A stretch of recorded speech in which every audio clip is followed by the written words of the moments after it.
Well, this meeting is streaming live on YouTube, Shaman. Huh? This meeting is streaming live on YouTube. Live? Yeah. Who's reciting? Assalamu alaikum. Assalamu alaikum.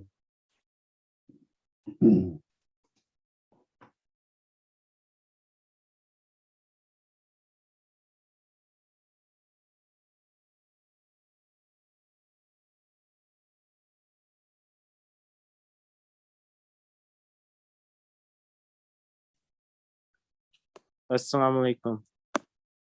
Walaikum salam. Abasali, how are you? Alhamdulillah, how are you? Good, alhamdulillah. I'm trying to get my camera on, but it doesn't like show me. I think there was a problem on my firewall or something. Oh, okay. Are you going to be sharing your screen? Try your best to be on camera, but if you can't, are you going to be sharing your screen? Yeah, inshallah. Okay, why don't we go ahead and get started? Okay then. Yeah? Yeah. You have it. Why don't you get it up and then get the screen? Yeah. I'm on an iPad, so I Okay. can quickly try.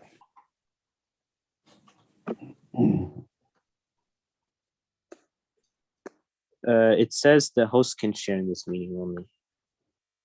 Oh, interesting. So I think you have to enable the screen share for the participants. yeah, I think I do. So let me see if I can do that really fast. Okay. Yeah. No worries.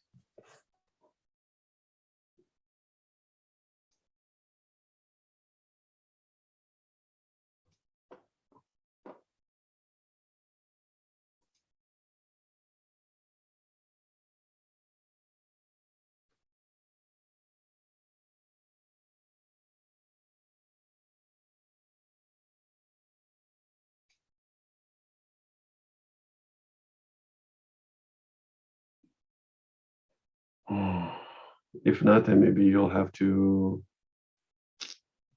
let's see.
Can you go ahead and just, can you tell me where you're sharing the screen from?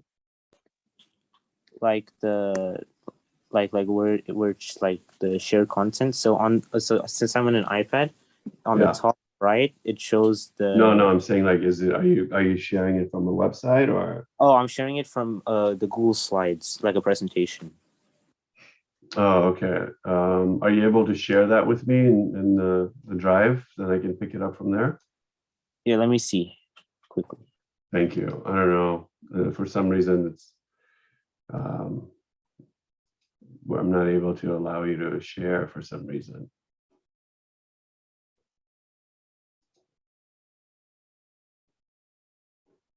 If you can share it to SIIJLAmedia@gmail.com.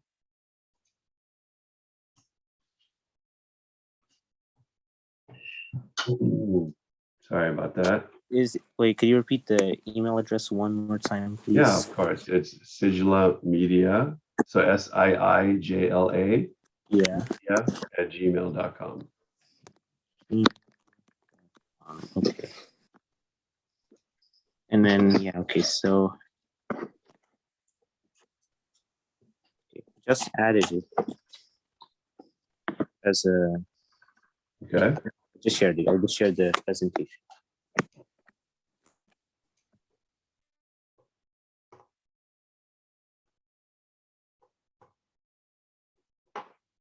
It should show up shortly, right? Sorry about that.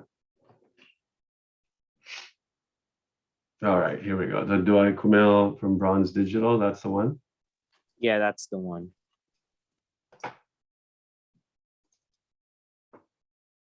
Okay. So let me see if I can share it, okay? All right. Sorry about that. Are you okay if I share it? Yeah, no worries. We appreciate it.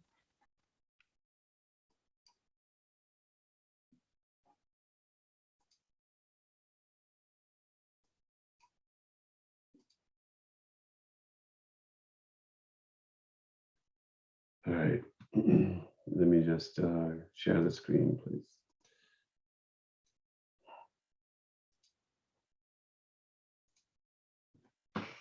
Brothers and sisters, assalamu alaikum. Welcome to tonight's program. Inshallah, we'll be commemorating the Wafat of our sixth Imam.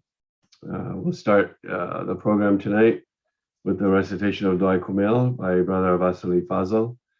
If we can start with reciting one Surah Fatiha for all of our marhumin and for all those that are in need. May Allah grant them shifa, inshallah.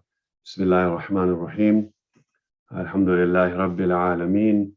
Ar-Rahman Ar-Rahim. Maliki Yawmiddin. Iyyaka na'budu wa iyyaka nasta'in. اهدنا الصراط المستقيم صراط الذين أنعمت عليهم غير المغضوب عليهم ولا الضالين. اللهم صل على محمد وعلى محمد. Bismillah wa salli. We'll go ahead and start with Dua Kumail, inshallah. اللهم صل على محمد وآل محمد. بسم الله الرحمن الرحيم.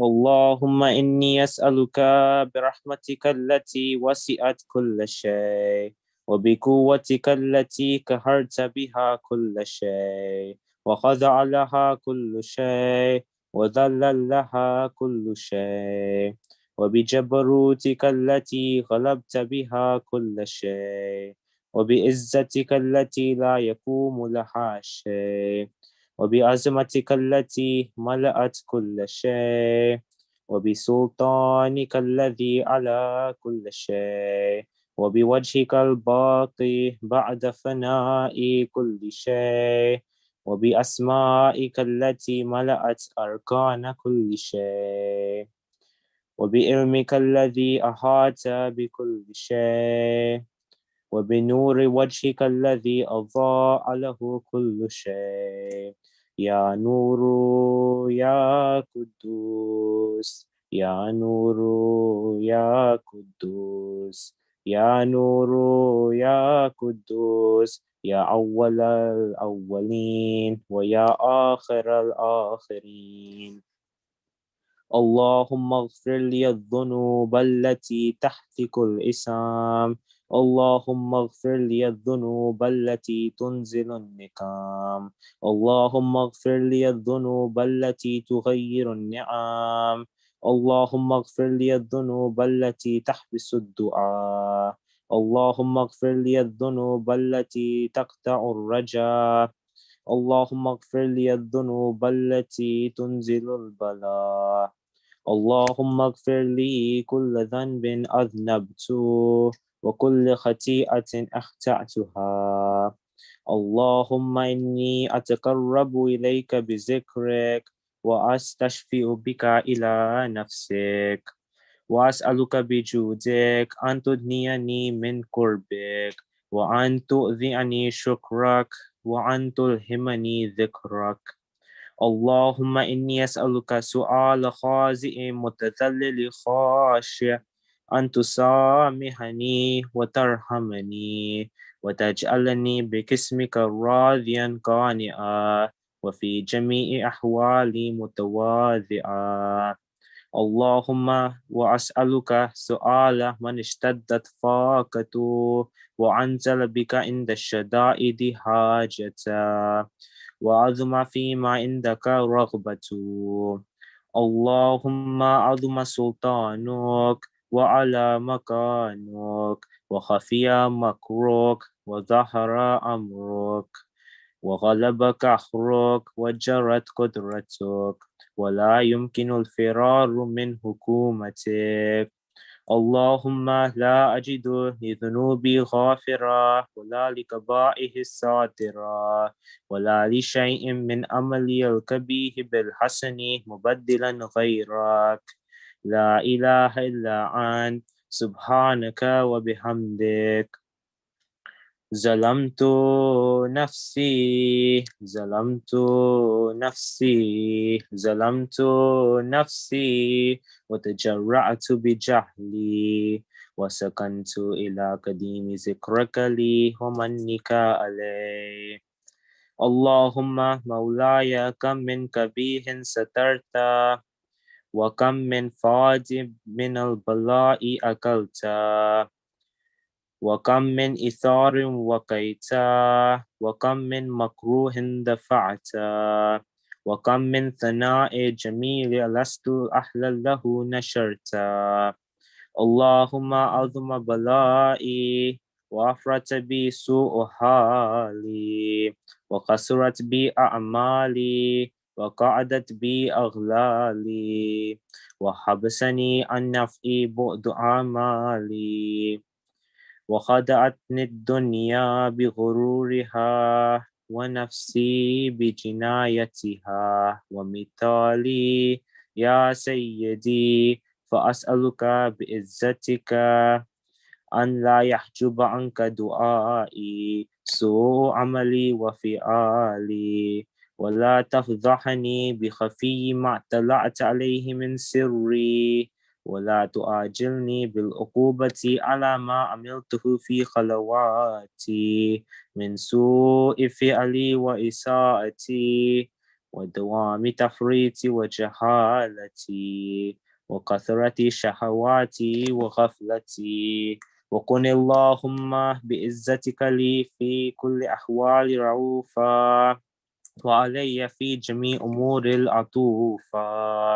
إلهي وربي من لي غيرك أسأله كشف ضري والنظر في أمري.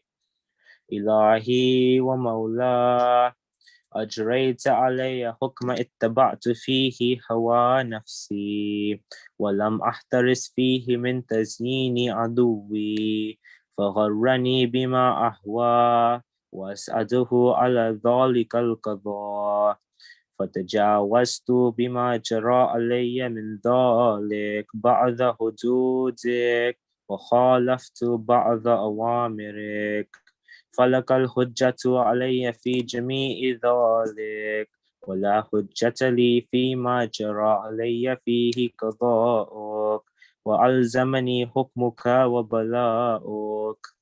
وقد أتيتك يا إلهي بعد تقصيري وإسرافي على نفسي معتذرا نادما منكسرا مستكيلا مستغفرا منيبا مكرا مذعنا معترفا لا أجد مفرا مما كان مني ولا مفضعا أتوجه إليه في أمري غير قبولك عذري وإدخالك إياي في سعة من رحمتك. اللهم فاقبل عذري وارحم شدة ضري وفكني من شد وثاقي. يا رب ارحم ضعف بدني يا رب ارحم ضعف بدني يا رب ارحم ضعف بدني ورقة جلدي ودقة عظمي يا من بدأ خلقي وذكري وتربيتي وبري وتغذيتي هبني لابتداء كرمك وصالف برك بي يا إلهي وسيدي وربي أتراك مؤذبي بنارك بعد توحيدك وبعد ما انتو عليه قلبي من معرفتك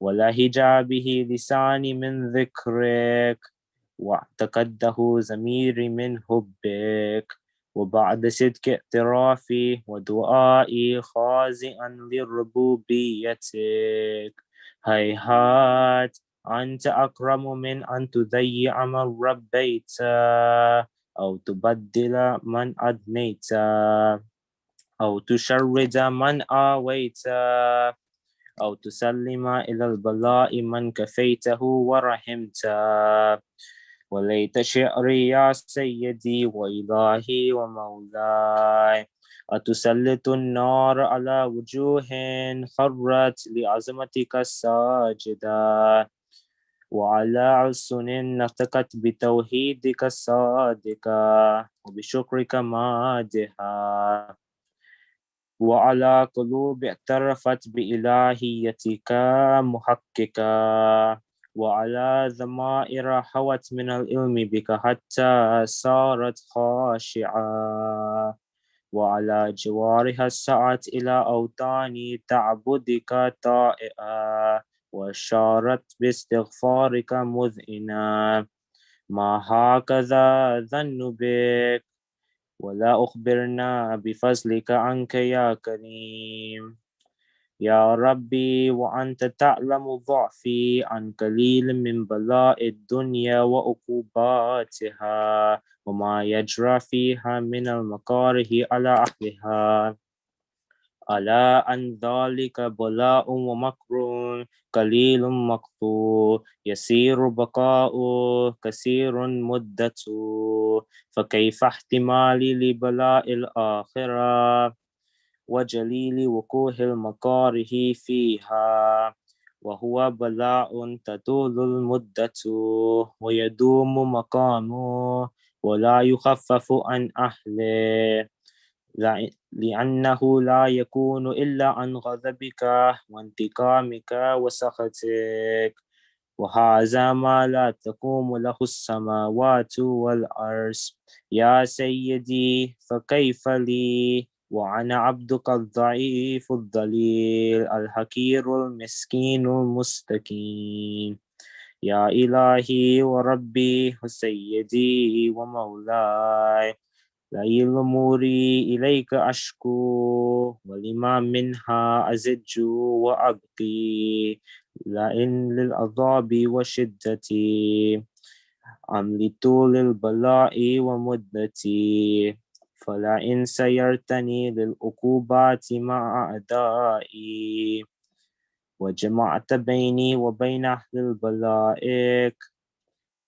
وفرقت بيني وبين أحبائك وأوليائك فهبني يا إلهي وسيدي ومولاي وربي صبرت على عذابك فكيف أصبر على فراقك وهبني صبرت على حر نارك فكيف أصبر عن النظر إلى كرامتك أم كيف أسكن في النار والرجاء أفوك فبعزتك يا سيدي ومولاي أقسم صادقا لئن تركتني الناطقا لأزجن إليك بين أهلها زجيج العاملين ولا أصرخن إليك صراخ المستصرخين ولا يبكين إليك بكاء الفاقدين ولا أنادينك أين كنت يا ولي المؤمنين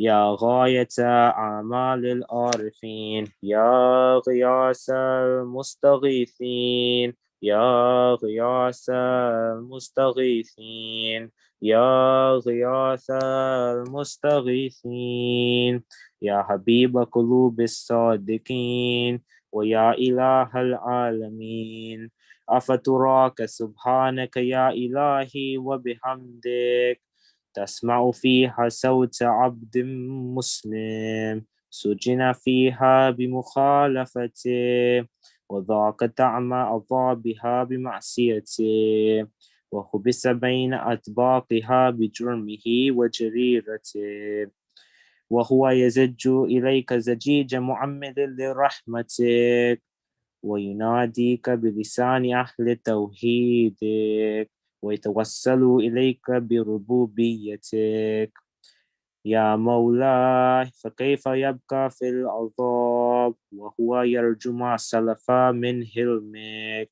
أم كيف تؤلمه النار وهو يعلم فضلك ورحمتك أم كيف يحرقه لهيبها وأنت تسمع صوته وترى مكانه أم كيف يشتمل عليه زفيرها وأنت تعلم ضعفا أم كيف يتكلكل بين أطباقها وأنت تعلم صدقا أم كيف تزجره ذبانيتها وهو يناديك يا رب أم كيف يرجو فضلك في إتقه منها فتتركه فيها هيهات ما ذلك الظن بك ولا المعروف من فضلك ولا مشبه لما عملت به الموحدين من برك وإحسانك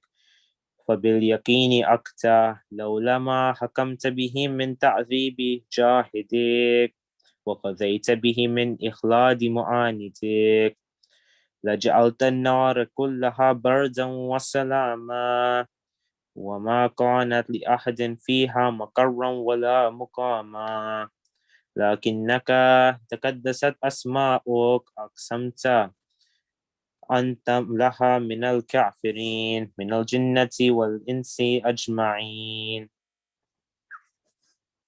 وأن تخلد في المعاندين وأن تجل ثناؤك قلت مبتدئا وتتولت بالإنعام متكرما أفمن كان مؤمنا كمن كان فاسقا لا يستوون إلهي وسيدي فأسألك بالقدرة التي قدرتها وبالقضية التي حتمتها وحكمتها وغلبت من عليه أجريتها أن تهب لي في هذه الليلة وفي هذه الساعة كل جرم أجرمته وكل ذنب أذنبت وكل كبيه أسررت وكل جهل عملت كتمته أو أعلنت أخفيته أو أظهرته وكل سيئة أمرت بالإثباتها الكرام الكاتبين الذين وكلتهم بحفظ ما يكون مني وجعلتهم شهودا علي مع جواره وكنت أنت الرقيب علي من ورائهم وشاهد لما خفي عنهم وبرحمتك أخفيت وبفضلك سترت وأن توفر حظي من كل خير أنزلت أو إحسان فضلت أو بر نشرت أو رزق بسطت أو ذنب تغفر أو خطأ تستر يا ربي يا ربي يا رب يا ربي يا ربي يا رب يا ربي يا ربي يا رب يا إلهي وسيدي ومولاي ومالك الرك يا من بيدي ناسيتي يا عليما بالذر ومسكنتي يا خبيرا بفخري وفاقتي يا ربي يا ربي يا رب يا ربي يا ربي يا رب يا ربي يا ربي يا رب أسألك بحقك وقدسك وأعظم صفاتك وأسمائك أن تجعل الأوقات من الليل والنهار بذكرك معمورة وبخدمتك موصولة وأعمالي عندك مقبولة حتى تكون أعمالي وأورادي كلها وردا واحدا وحالي في خدمتك سرمدا يا سيدي يا من عليه معولي يا من إليه شكوت أحوالي يا ربي يا ربي يا رب يا ربي يا ربي يا رب يا ربي يا ربي يا رب قوي على خدمتك جواره وأشدد علي العزيمة جوانه وهب لي الجد في خشيتك والدوام في الاتصال بخدمتك حتى أسرح إليك في ميادين السابقين وأسرع إليك في المباردين وأشتاق إلى قربك في المشتاقين وأدنو منك دنو المخلصين وخافك مخافة المؤمنين وأجتمع في جوارك مع المؤمنين اللهم ومن أرادني بسوء فأرد ومن قادني فكد واجعلني من أحسن عبيدك نصيبا عند وأقربهم منزلة منك وخصهم زلفة لديك فإنه لا ينال ذلك إلا بفضلك وجود لي بجودك واعطف علي بمجدك واحفظني برحمتك وجوع اللسان بذكرك اللهجة وقلبي بحبك متيما ومن علي بحسن إجابتك وأكلني أثرتي واغفر ذلتي فإنك خزيت على عبادك بإبادتك ومرتهم بدعائك وزمنت لهم الإجابة فإليك يا ربي نسبت وجهي وإليك يا ربي مددت يدي فبعزتك استجب لي دعائي وبلغني منايا ولا تقطع من فضلك رجائي واكفني شر الجن والإنس من أعدائي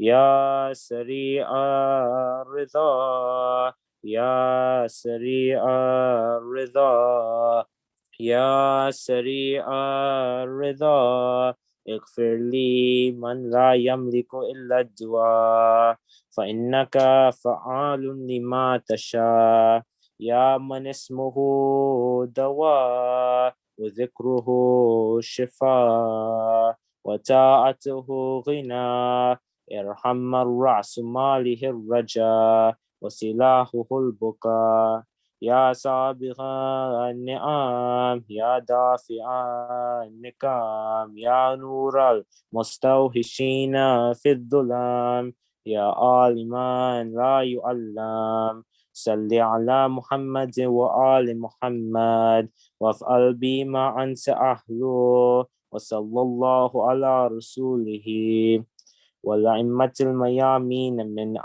آله وسلم تسليما كثيرا كثيرا اللهم صل على محمد وآل محمد. Ahsan Basri, it was very well done, mashallah. Thank you. Ahsan, thank you. Even though I know I was slow on some of the slides, I appreciate you keeping up. Alhamdulillah. No worries. Thank you. We'll continue the program now with the recitation of the Marsiya for this evening. As we had said before the program, tonight we're commemorating the Shahadat of our sixth Imam, Imam Ja'far Sadiq alayhi salam. Allahumma salli ala Muhammad wa ali Muhammad. We'll start the program, inshallah, with Sayyid John. John, if you're there, with the Marsiya recitation, inshallah. Muhammad wa ali Muhammad, salawat. Allahumma salli ala Muhammad wa ali Muhammad. Muhammadin wa ali Muhammad, salawat. Allahumma salli ala Muhammad wa ali Muhammad. آئے کاظم کے ہونٹوں پہ نوحہ تھائے کاظم کے ہونٹوں پہ نوحہ بے خطا دی کہ رہبر کو مارا جانشین پیمبر کو مارا بے خطا دی کہ رہبر کو مارا آج امت نے کیسا دیا ہے ظاہر منصور نے بھی دیا ہے مدینے میں کوہرام برپا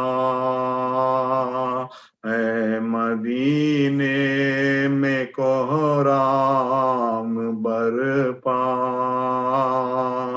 بے خطا دی کہ رہبر کو مارا نوحہ پڑھتے ہیں کاظم یہ رو کر قبر میں فاطمہ بھی ہے مضطر نوحہ پڑھتے ہیں کاظم یہ رو کر قبر میں فاطمہ بھی ہے مضطر اٹھ گیا باپ کا سر سے سایہ اٹھ گیا باپ کا سر سے سایہ بے خطا دی کہ رہبر کو مارا سوگ میں ہے چمن عرش سارا ہے فرشتوں میں کوہرام برپا سوگ میں ہے چمن عرش سارا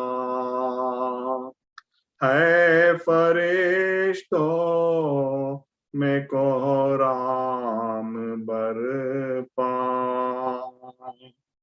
لب پہ طالب کہ ہے آج نوحہ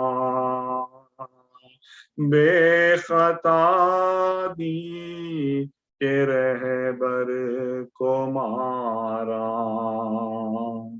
آئے صادق ہوئے ہم سے رخصت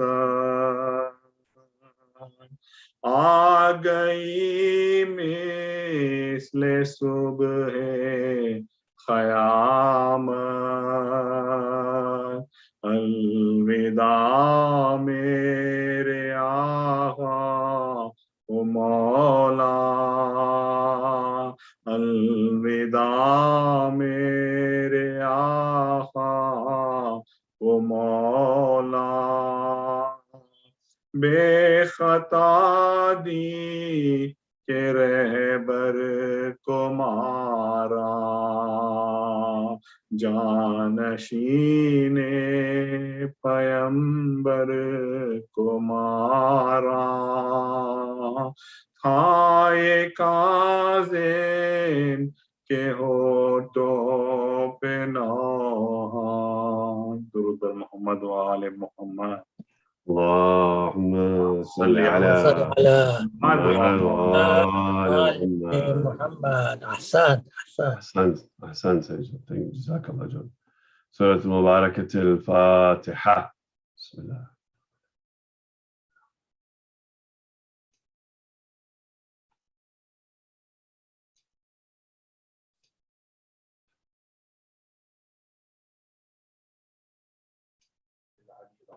حسبنا الله ونعم الوكيل ونعم المولى ونعم النصير والصلاة والسلام والتحية والإكرام على رسول المسدد المصطفى الأمجد المحمود الأحمد الذي سمي في السماء بأحمد وفي الأرض بأبي القاسم محمد اللهم صل على محمد.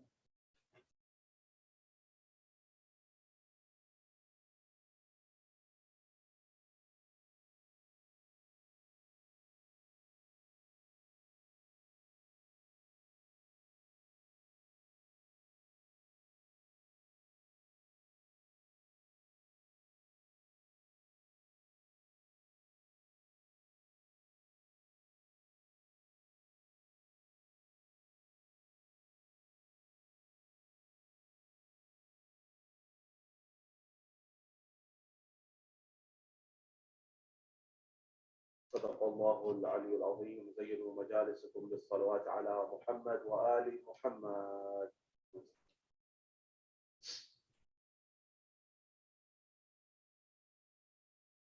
My respected elders, brothers and sisters in Islam, wherever you're hearing my voice, here in Florida or abroad, Assalamu alaikum jami'an wa rahmatullahi wa barakatuh. Question: what is the future of scholarship in Islam? We're told there's a moment in time, the ruler by the name of Al-Walid, who was in Damascus at the time, he sends an order to his subordinate who is in Medina or Yathrib. And from Damascus or Sham, he sends the order to expand the mosque of Rasulullah, to expand the mosque of the Holy Prophet. At that point in time, Umar ibn Abdul Aziz is the governor of Medina. The same Umar ibn Abdul Aziz will eventually become the Umayyad Khalifa, but at this time he's the governor of Medina. At that point in time, he begins to expand and begins this project. And when he begins this project, eventually, Walid decides to pay a visit from Damascus towards Medina to see personally that this is taking place. Now, of course, this was a political gesture to show people that I'm here and I'm actually concerned about the affairs of the citizens. Regardless, this is what happened. Eventually, when this project ensues, he notices in the city of Medina, this ruler Walid, who has come from Damascus, the Umayyad ruler, that there is a dars, a class, a lesson, a lecture going on. And this lecture is being given on a topic that he's never heard of. He said, this is not Quran, this is not Hadith, as if he may have known that, but regardless. He's saying that what is this subject? He began to ask his henchmen, he began to ask his wazirs, he began to ask his advisors, what subject are they talking about? This doesn't sound like an Islamic topic to my ears.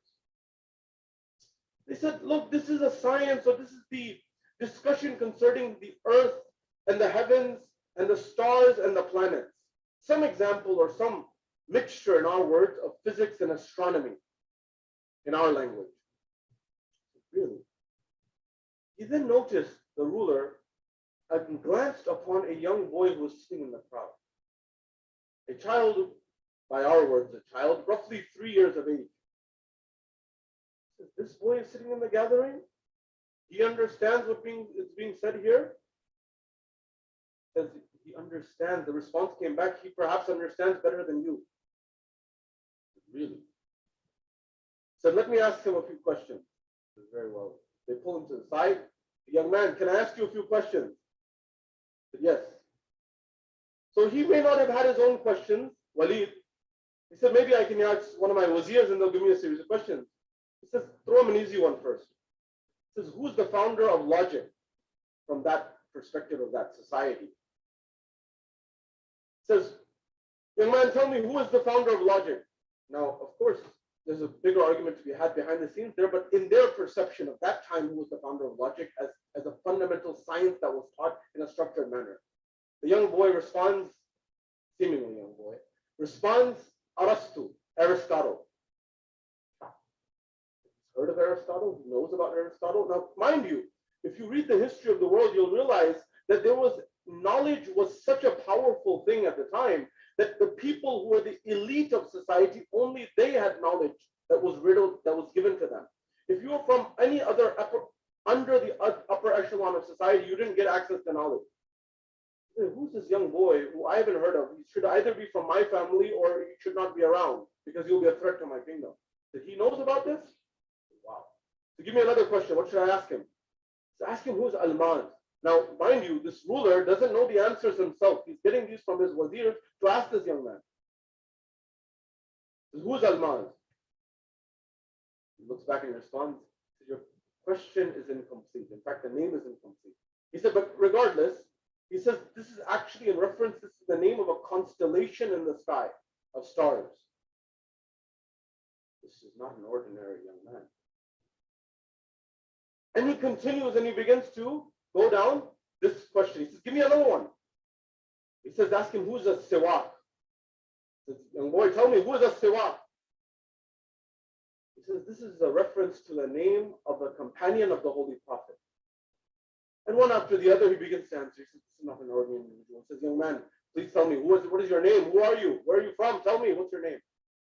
He says, my name is Ja'far, the son of who? Son of Muhammad. From which family? From Banu Hashim. Who's this person giving the dars? Who's the one who's teaching? This is my father, Muhammad al-Baqir.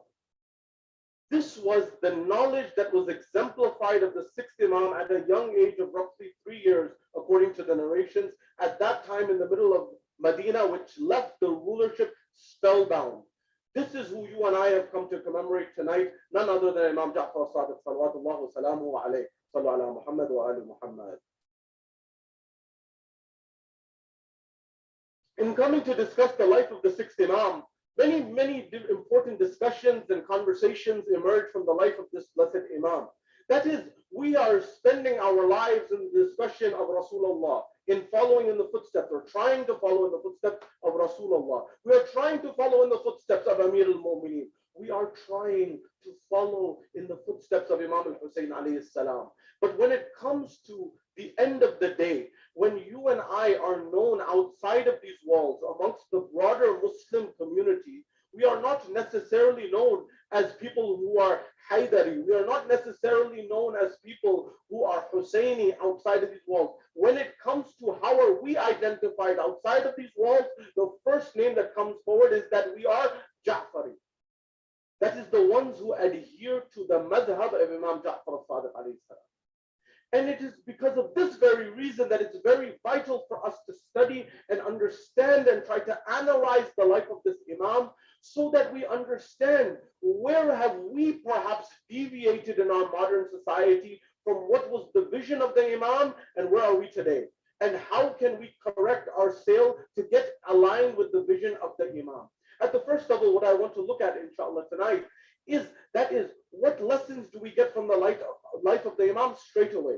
That is, what is the intellectual studies that the Imam spent and gave and exerted his efforts on, number one.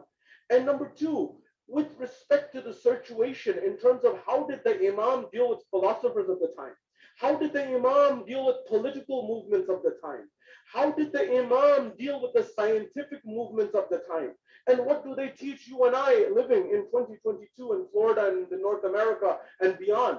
At the next level, what I want to look at is with respect to our community. What can we learn from the scholarship of Imam Sadiq alayhi salam and the future of scholarship in our community?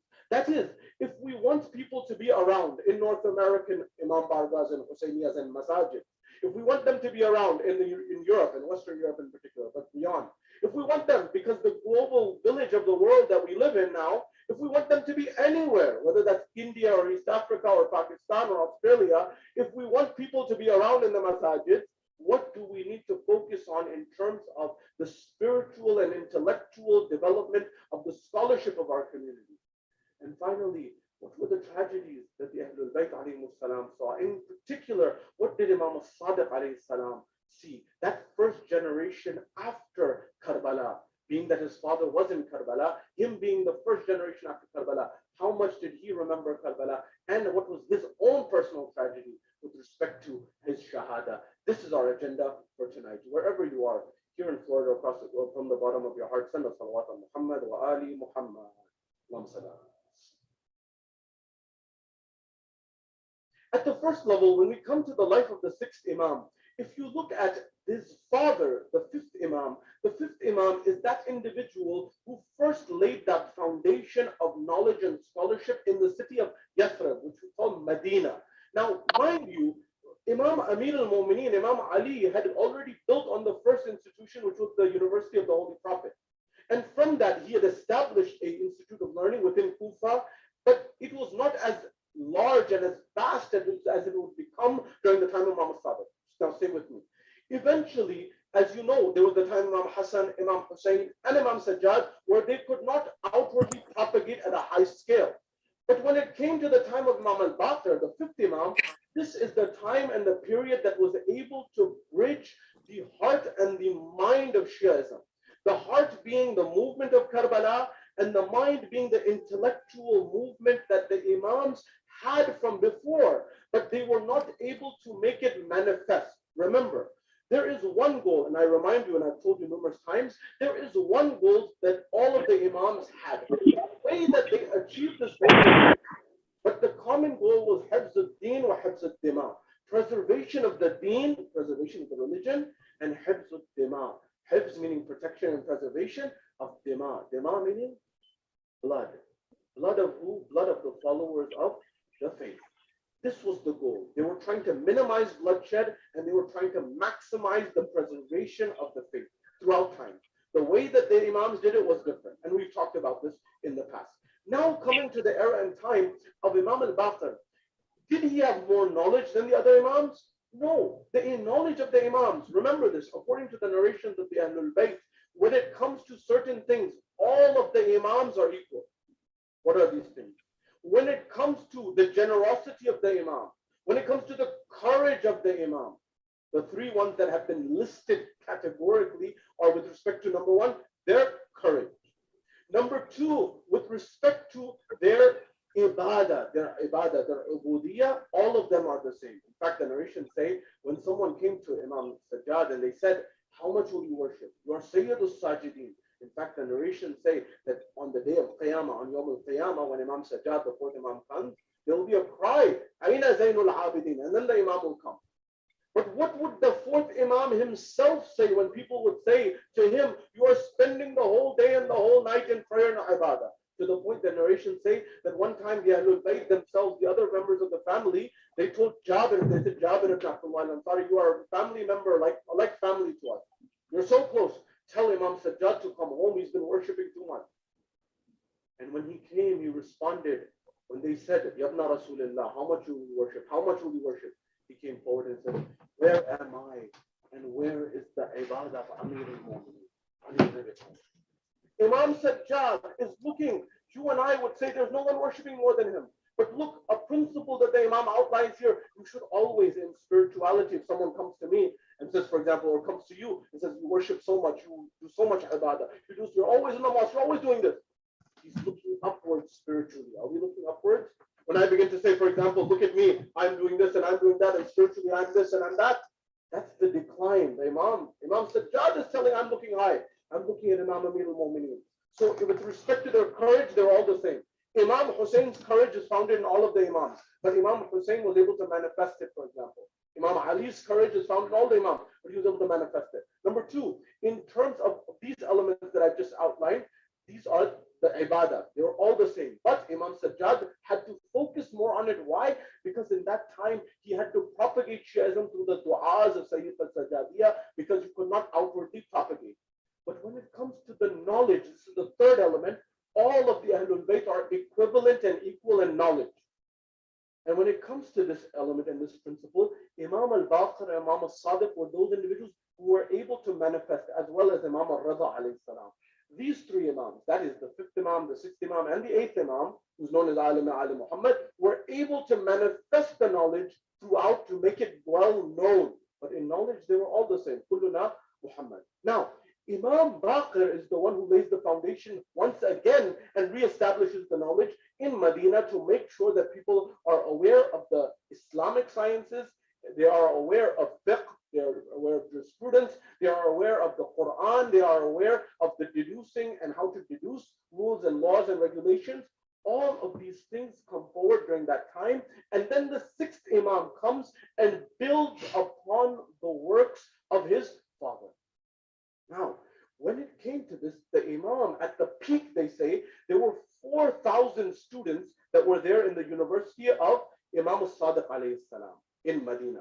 But he had a satellite campus, you know, in our terms. He had a campus that was a regional campus. That was in Kufa. In Kufa, there were about 900 students.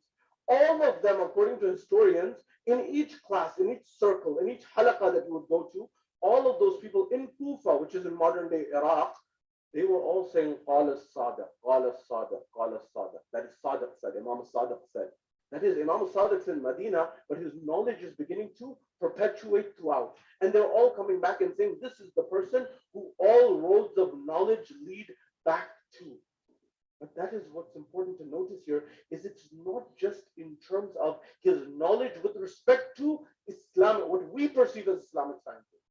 It was in the areas of science and technology, what we today call science and technology, in economics, in mathematics, in physics, in astronomy, as I gave the example a few moments ago, and all of those sciences and those fields. And one thing that we need to revive in our communities globally is this emphasis on holistic knowledge and understanding. Allow me to explain. If you read, for example, the history of Shia scholarship, you will find certain gems. For example, you will find the example of Khwaja Nasiruddin al-Tusi. Now, Khwaja Nasiruddin al-Tusi is that Shia scholar who was living in Baghdad during the time in which the Mongols came and invaded. Now, if you know the history of the Mongols, Genghis Khan and the likes and these individuals, they were people who conquered a huge portion of the world. And at that time, this individual, Khwaja Nasiruddin al-Tusi, who's perhaps one of the top Shia scholars, he's a contemporary of Allama Hilli. If you remember our discussions on Allama Hilli, we said that Allama Hilli and Khwaja Nasiruddin al-Tusi, they had a catch and a pitch relationship in scholarship. Meaning what? When it came to Islamic principles, and for them, by the way, this is important to note, all of it was Islamic knowledge. They did not distinguish. You and I have come forward and distinguished and saying this is Islamic knowledge, this is non-Islamic knowledge. Please bear with me here. When it came to the understanding of Quran, of Hadith, of jurisprudence, of fiqh, Khwaja Nasiruddin al-Tusi would take lessons from Allama Hilli and learn from him. But when it came to mathematics, when it came to astronomy, when it came to physics, this same Allama Hilli, who was the teacher an hour ago, then becomes the student and learns under Khwaja Nasiruddin al-Tusi. Do I have that humility to be able to say that I don't know? Do I have that humility? Remember this, the verse of the Quran that I recited at the beginning. Innama, Bismillahir Rahmanir Rahim, Innama yakhsha Allah min ibadihi al-ulama. Innama, when Allah subhanahu wa ta'ala in the Quran al-Majid wal Furqan al-Hamid, when he gives an innama clause, it's an exclusivity clause, meaning what? Only these individuals and nobody else. When Allah subhanahu wa ta'ala, for example, another exclusivity clause in the Quran, lan tarani, lan, when that term is used, lan fisama laha, lan tarani, when Allah says that, that means it's never going to happen, never. Why? For example, Musa says, Ya Allah, I want to see you on the mount. Allah subhanahu wa ta'ala says, Musa, lan tarani, will never happen, not going to happen. He showed not a ray of Allah subhanahu wa ta'ala, he showed a ray of light from one of his creations. It was not Allah subhanahu wa ta'ala. And Musa was not able to handle that. Similarly, when innama means only this category, no one else, what does Allah say?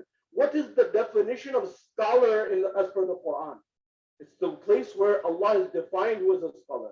A scholar in the terms of the Quran, innama yakhshallaha min ibadihi al-ulama. The ones who are the ulama in the sight of Allah subhanahu wa ta'ala are those who have khashya, God consciousness, and those are those individuals who are humble. They're walking humbly on the earth. They're not arrogant individuals. There are levels to knowledge. What are the levels of knowledge according to the Ahlul Bayt? The first level of knowledge, according to the first step of knowledge, if you imagine as knowledge as a staircase with 3 steps, the first level of knowledge is it leads to arrogance, takabbur. When you get a little bit of knowledge, you start to thinking, I know this and I know that and I know this and I know that. The first level it leads to is arrogance, according to the Ahlul Bayt. The second level of knowledge, according to the Ahlul Bayt, leads to humility, humbleness. You then begin to bow down, that I don't know that much. How many things? Every time I learn something new, I realize how little I know. And the third level of knowledge, according to the Ahlul Bayt, is a state called fana. Fana meaning you are totally annihilated in understanding that I am nothing. And only what is Allah subhanahu wa ta'ala. A question for you and I, where do we stand in that? Now coming back to Khwaja Nasiruddin Tusi. He was not only one of the top scholars in what we call Islamic sciences today, he was also that individual who was a scientist par excellence, perhaps the biggest scientist of the time. In fact, he was responsible for the first observatory that was created in that region at the time. And he called on the Mongols to build this observatory. You go to LA, you go to other parts of the world, you go even in Florida, you go to DC, you'll find these telescopes that look towards the heavens. He at that time had built that. But remember, Khwaja Nasiruddin Tusi, his model, his focus on mathematics was so important. Why? Because Galileo's model and the Copernicus model of the universe does not stand without the Tusi couple in mathematics. That is, why were there scholars at that time who knew these things? Number one. Now I'm connecting this with Imam Sadiq. Remember, Imam Sadiq, holistic education, number one. Number two, when you go further than this, Allama Tabatabai. Read the life and times of Allama Tabatabai. When you read the life of times of Allama Tabatabai, now remember, if I give you the examples of the time of Imam Sadiq, you'll say, hold on a second. That's a long time ago. Give me a modern example. Khwaja Nasiruddin Tusi, 1,800 years ago. That's a while ago. Let me give you a modern example. Allama Tabatabai died in the 1980s, so not that long ago. And so he comes forward and he says in his own autobiography, when I wanted to learn and I came to Najaf, it wasn't that systemized at the time. He said, I wanted to get a teacher. And eventually I wasn't getting a teacher, and I'm condensing the time. He said, I did a dua to Allah subhanahu wa ta'ala to Imam Ali alayhi salam in Najaf. And I said, Imam, help me. I've come to learn at your door. This is the next day I got a knock on my door. It was Allama Qadi Tabatabai, who was a family relative, distant family relative. And he advised me and he said, find these teachers. One of the subjects that Allama Tabatabai says that he insisted on making sure that his student or his disciple, you can say, or the person he was mentoring or his mentee he wanted to make sure he studies is mathematics. He said, make sure amongst your teachers in Quran and fiqh and all these other subjects, make sure you get a mathematics teacher. I said, very well. So he said he found the top mathematics teacher at the time. He said, I have 1 hour to give to you, and that is in the right after Zuhar in Najaf. That time in the summer of Najaf, right after Zuhar was a death sentence. It was like saying nobody will accept that. But look, mujtahid, the root word of mujtahid is juhad, that is struggle. The same way as jihad, the struggle. Is very well.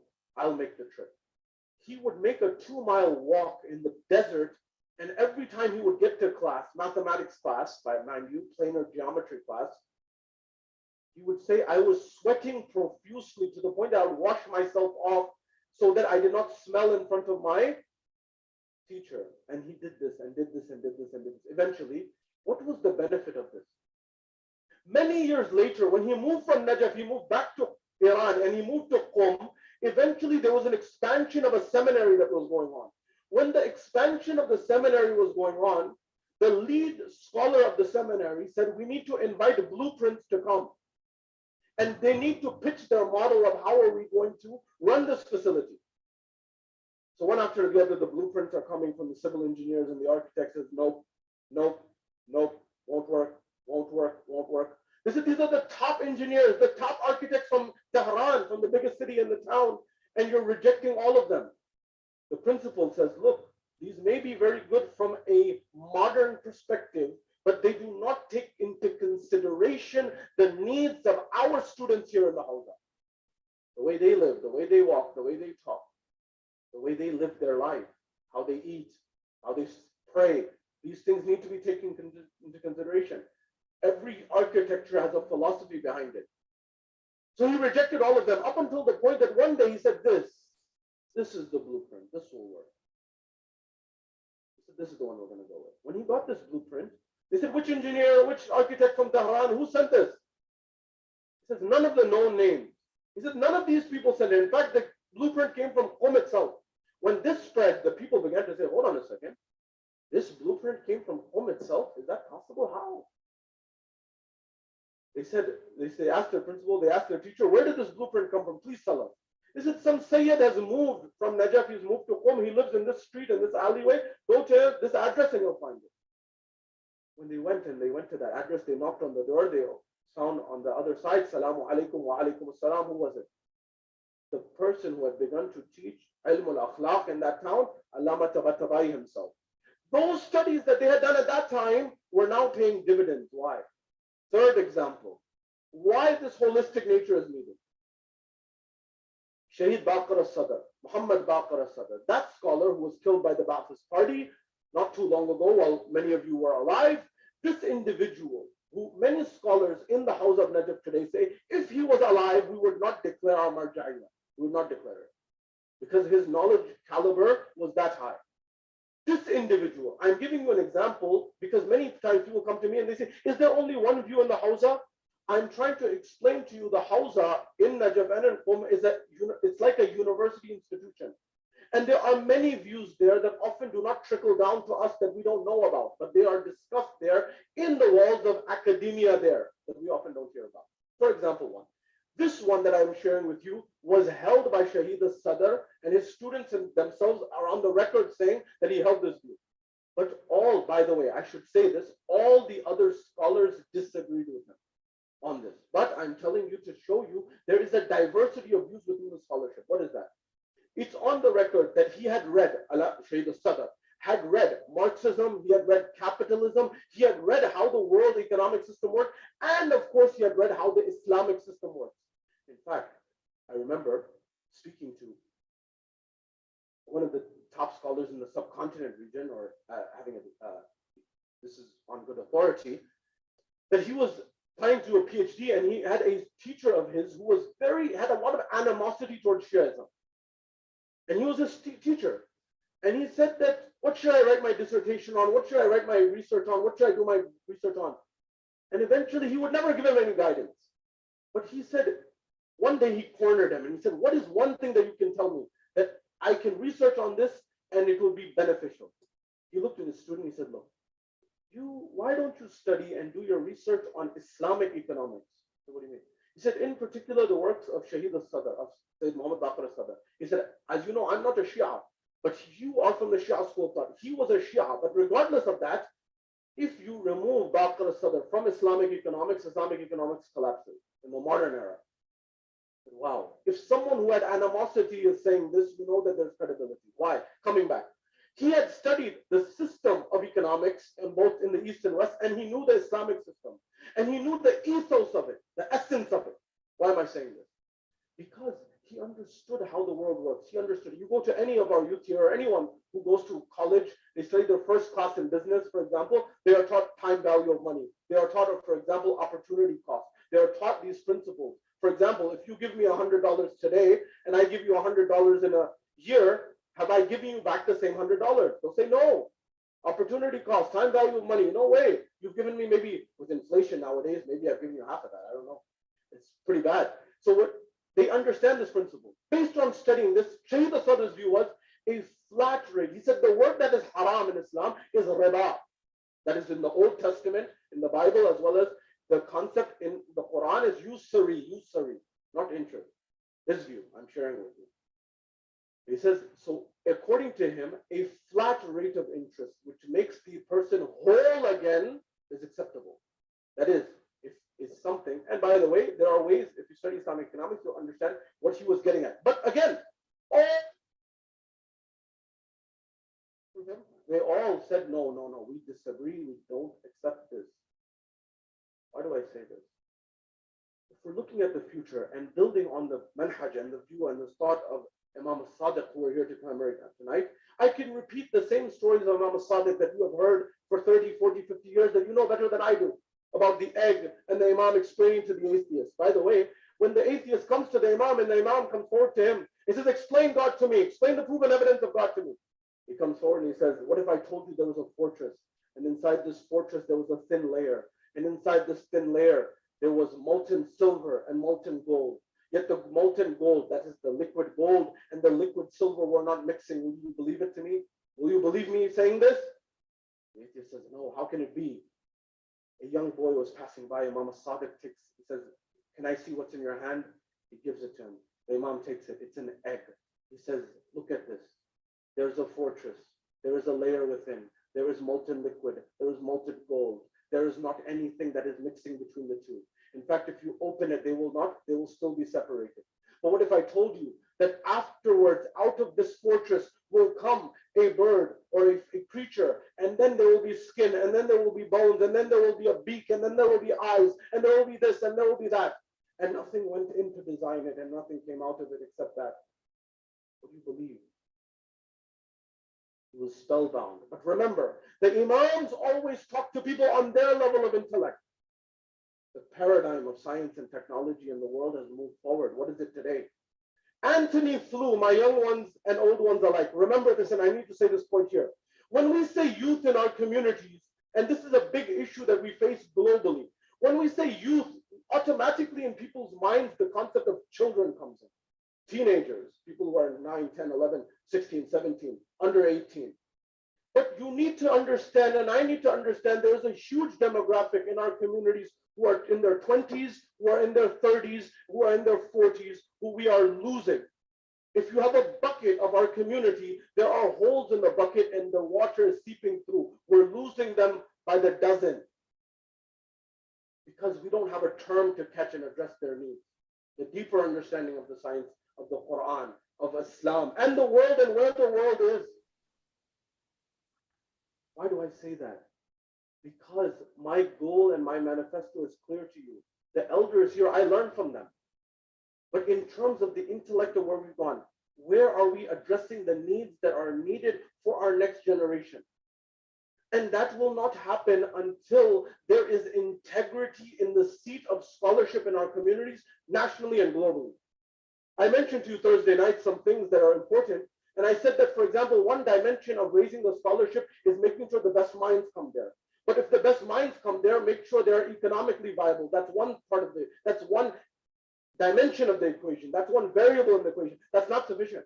There's another dimension that you need, because if you just pay people, then you can pocket scholars in your pocket. If I'm wealthy, I can own them. And I can have them say what I want them to say. That has been happening throughout time immemorial. Then you need something called tenure. That's what emerged in the university system. When that emerged in the university system, the church, which established the first universities in the West, they said, we want you to do research. But Copernicus and Galileo and all that said, hold on a second, you want me to do research, but you say that the center of the world is the earth, the geocentric model. But our research says the center of the universe is the sun. If I say that, you will kill me tomorrow. Why would I do this research? It's a conflict of interest. Why would I do it? So then they said, okay, don't worry. We'll implement the tenure system. That is, if you reach tenure in university, then no matter what you say or do, we cannot fire you. We cannot remove you from the position. So there's no system of tenure. In fact, in our communities, it's the opposite. It's pure conformity. You have to get with the program or get out. But that doesn't sit well with the mind of a thinker who's in their 40s or 50s or less than that in our modern world.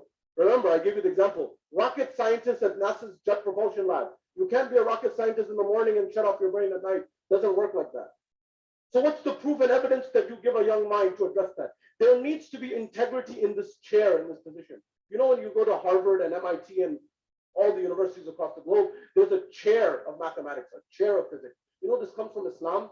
The Kursi, when the first universities were established in the Muslim world, for example, the Qarawiyun and Fez in Morocco, they used to have one chair, for example, or even in the institution of Medina, there was one chair where the teacher would sit and the rest would sit on the floor. That's where the chair term comes from till this day. If there is not respect, that is, if I don't respect that the person who is sitting on the mimbar, wherever the mimbar is, that person is just as smart as me, if not smarter, that person's position has weight in it. I'll give you an example. In the Jewish community, I give you the economic example, but there's another example. If there is a disagreement between, and I have friends who are Jewish and I've confirmed this with members of the Jewish community, if there is, I'm talking about the practicing community, if there is a dispute in the community and two parties, they make the mediator, the rabbi, whatever the rabbi say is the final word and everyone accepts, even if they don't like it. That means there is respect in that seat. Until and unless there is respect in that seat, there the graph of our communities is not going to be solid. Because I know and you know the issues that are entailed there. Anthony Flew, my young ones, is Islam and science a contradiction? Anthony Flew, never ever forget this name. He was the biggest atheist of the 20th century. When it came to the 21st century, towards the end of his life, towards his death, he came forward and said, I changed my view. I believe in God. He said, Anthony Flew, you are the reason that we rejected God and now you believe in God? How is it possible? He said 3 letters. The deoxyribonucleic acid. DNA. DNA. He says DNA. Anthony Flew says DNA does not allow me to reject the existence of God. Why? He says, do you know how much information is encoded in DNA? The adenine, guanine, cytosine, these things that make up the DNA of the human being. That DNA is what gives you, for example, your hair and your height and your behavior and all the aspects that make you you. I will save you the mathematics. You know, one of the challenges that you face is in this time, we get people at the toughest time of the day. Some youth, and I credit due to them, we have chai afterwards. Perhaps we should have chai before the program so that people are more alert and be able to digest these things. But regardless, he says the amount of data and information that is in DNA, we don't have that amount of data in our world today. It will come in 2026, 2025, 2026, when, even with the flood of data science and machine learning and all of these things. He says that information has been encoded and programmed. Know this. Wherever you see a program, something that has been programmed, know that there is a programmer. Someone programmed. That is God. The answers are there, my dear brothers and sisters. The question is, have we actually gotten to that point? If we want the future of our community, scholarship to be there, that is strong, that is robust, we need to make sure that we put respect in the chair of where the person is sitting. Otherwise, what's going to happen is exactly what happened in the subcontinent. The subcontinent, there was 2 words that were used. One was Peish Imam.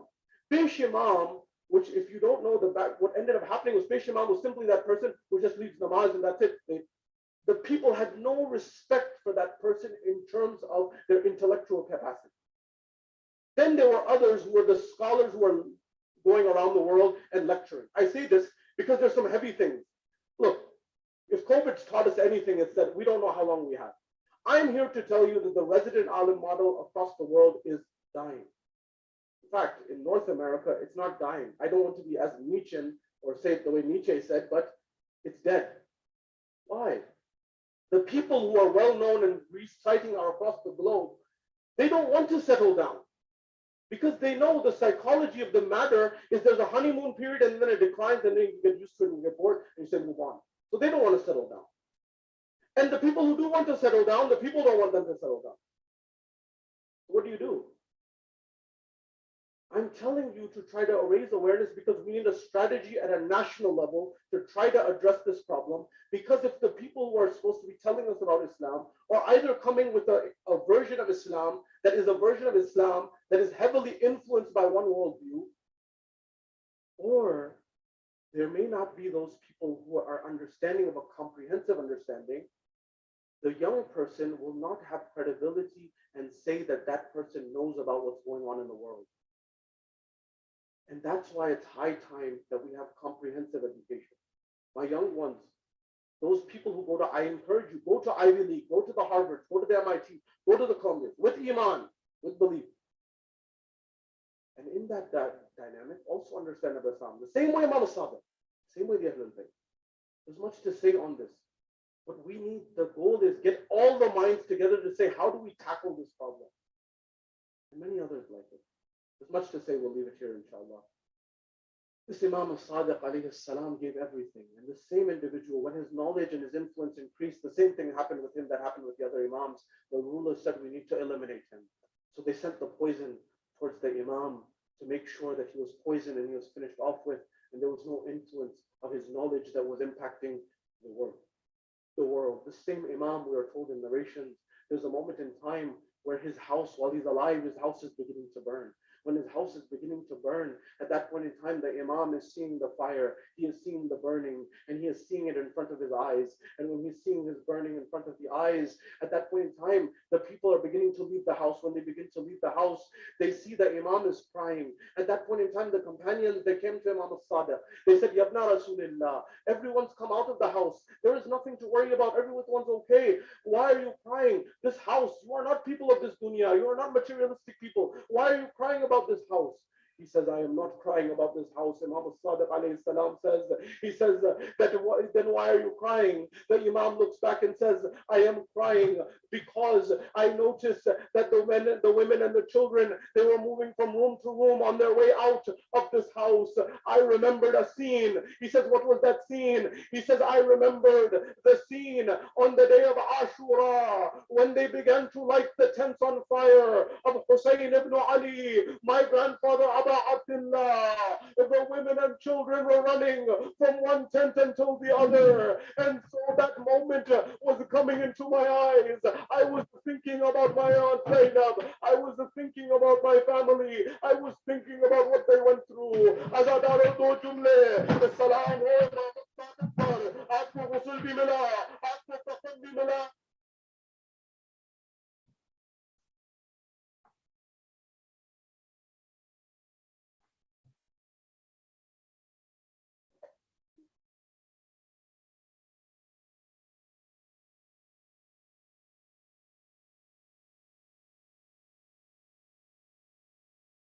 لعنة الله على القوم الظالمين سيعلم الذين ظلموا أي منقلب ينقلبون إنا لله وإنا إليه راجعون. ماتم حسین و محمدا و مصیبتا و محمدا و مصیبتا آل مصطفیٰ پہ ظلم جفا گھر کا گھر لٹا خیمہ تک جلا آل مصطفیٰ پہ ظلم جفا و محمدا و مصیبتا و محمدا و مصیبتا آل مصطفیٰ پہ ظلم جفا قبر تک نہیں ایک جا ہوئی کوئی ہے نجف شام میں کوئی کاظم میں یوں جدا جدا آل مصطفیٰ پہ ظلم جفا و محمدا و مصیبتا و محمدا و مصیبتا آل مصطفیٰ پہ ظلم جفا جس کو کہے نبی بضعۃ منی اس کا گھر جلے آہ مومنی در کا در گھرا در تک لگا آل مصطفیٰ پہ ظلم جفا و محمدا و مصیبتا و محمدا و مصیبتا آل مصطفیٰ پہ ظلم جفا جس کو رب کہے زین العابدین توک سے پہنائے ظالم بدین اس توک آنے سے چھدے گرا گلا آل مصطفیٰ پہ ظلم جفا و محمدہ و مصیبتہ و محمدہ و مصیبتہ آل مصطفیٰ پہ ظلم جفا ہو جو صادق آل مصطفیٰ وہ بھی جگ سے آہ زہر سے گیا ہو جو صادق آل مصطفیٰ وہ بھی جگ سے آہ زہر سے گیا آگے کیا کہوں لرزتی ہے زبان آل مصطفیٰ پہ ظلم جفا و محمدہ و مصیبتہ و محمدہ و مصیبتہ آل مصطفیٰ پہ ظلم جفا رحم اللہ من قرأ سورة المباركة الفاتحة بسم الله الرحمن الرحيم الحمد لله رب العالمين الرحمن الرحيم مالك يوم الدين إياك نعبد وإياك نستعين اهدنا الصراط المستقيم صراط الذين أنعمت عليهم اللهم صل على محمد محمد وآل محمد. أحسنت, Madam. Thank you. أحسنت. We'll conclude the program, inshallah, with Ziyarat Waritha. Mason, if you are there, inshallah. Assalamu alaikum. Walaikum salam. Ziyarat Waritha.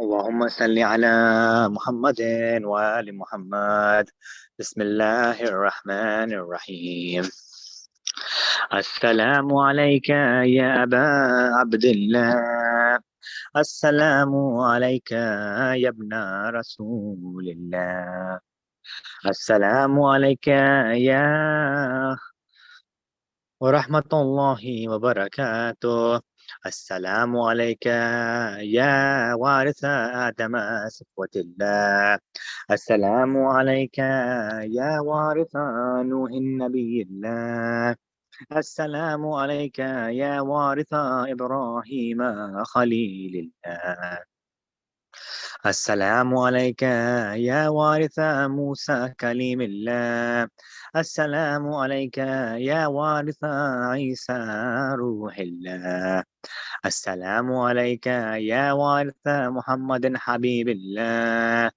السلام عليك يا وارث علي أمير المؤمنين ولي الله السلام عليك يا ابن محمد المصطفى السلام عليك يا ابن علي المرتضى السلام عليك يا ابن فاطمة الزهراء السلام عليك يا ابن خديجة الكبرى السلام عليك يا ثار الله وابن ثاره والوتر الموتور أشهد أنك قد أقمت الصلاة وآتيت الزكاة وأمرت بالمعروف ونهيت عن المنكر وأطعت الله ورسوله حتى أتاك اليقين فلعن الله أمة قتلتك ولعن الله أمة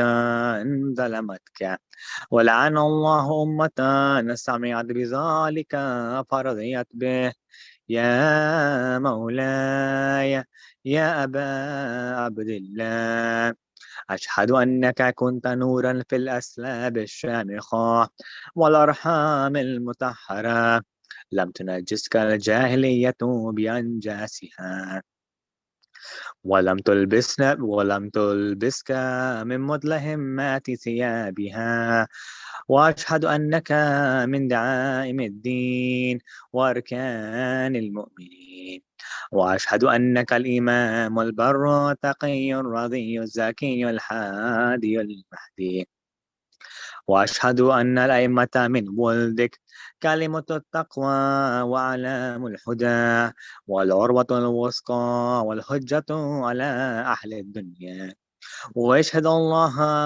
وملائكته وأنبياءه ورسله أني بكم مؤمن وبيابكم موقن بشرائع ديني وخواتيم عملي، وقلبي لقلبكم سلم وأمري لأمركم متبع. صلوات الله عليكم وعلى أرواحكم وعلى أجسادكم وعلى أجسامكم وعلى شاهدكم وعلى غائبكم وعلى ظاهركم وعلى باطنكم. زيارة حضرة أكبر.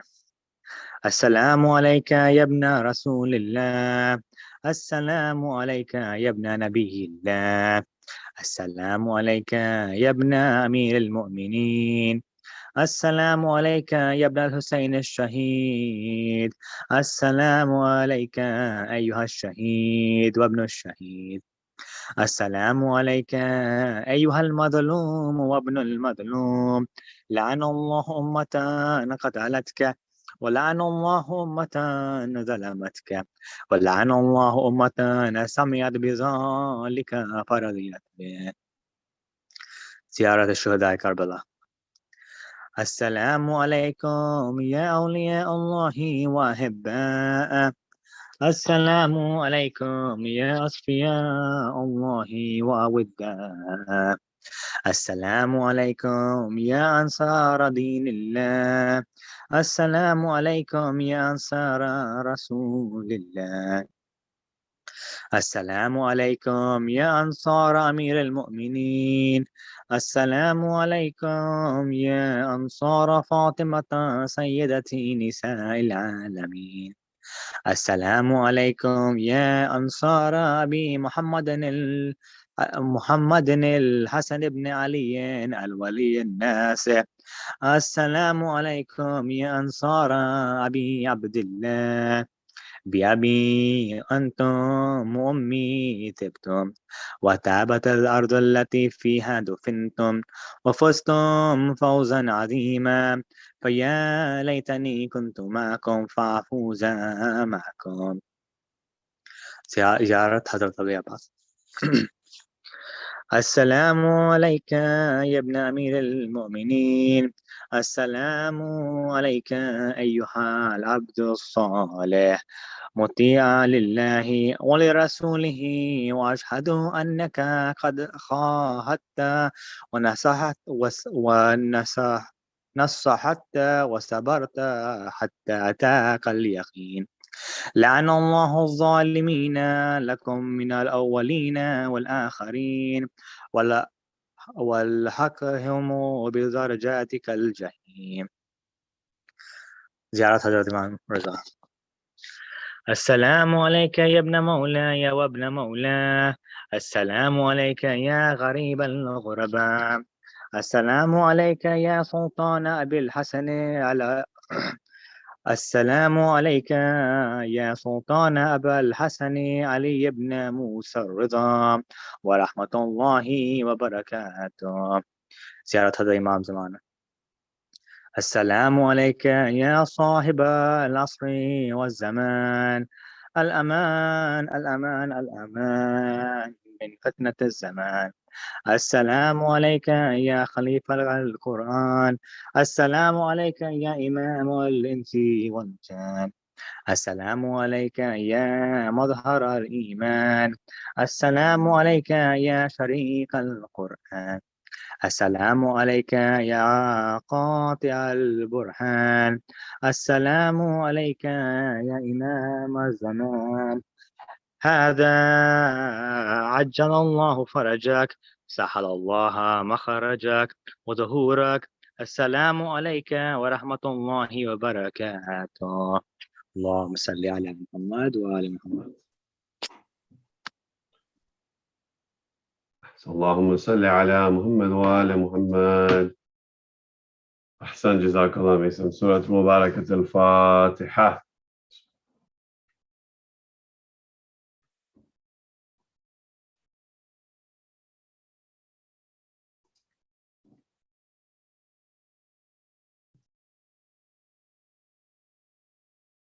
This brings us to the end of our program tonight, inshallah.